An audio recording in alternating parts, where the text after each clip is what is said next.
আলহামদুলিল্লাহ, আলহামদুলিল্লাহ। আজকে একটি খবর দেখলাম, আফগানিস্তানের শীর্ষস্থানীয় কিছু মন্ত্রী ভারত সফরে আসছে, বাণিজ্যিক কিছু চুক্তি করার জন্য। একটি বিষয় জেনে অনেক আশ্চর্য হলাম। ভারত এবং আফগানিস্তানের যৌথ সংবাদ সম্মেলনে কোন নারী সাংবাদিককে আফগানিস্তানের মন্ত্রিপরিষদ ঢুকতে দেয় নাই? আফগানিস্তান প্রমাণ করল ইসলামের জন্য বিন্দুমাত্র ছাড় নেই। কোথায় আফগানিস্তানের ইসলাম, আর কোথায় আমাদের দেশের ইসলামী দলগুলোর ইসলাম?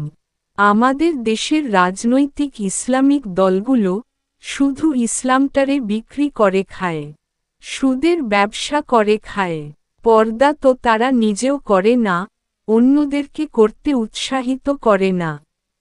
আমাদের দেশের অনেক ইসলামিক দল আছে নারীদেরকে মাঝেমধ্যে স্টেজে নিয়ে আসে, নারীদেরকে মাঝেমধ্যে পুরুষদের মাঝখানে বসিয়ে সংবাদ সম্মেলন করে, আবার দাবি করে আমরা ইসলামিক দল।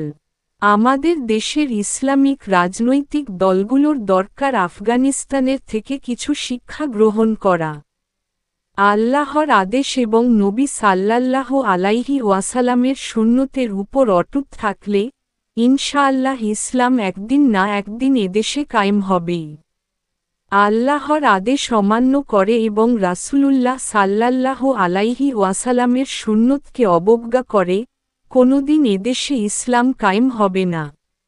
এটা অবশ্যই ইসলামী দলগুলোকে বুঝতে হবে। আল্লাহ সবাইকে সঠিক বুঝো দান করুক।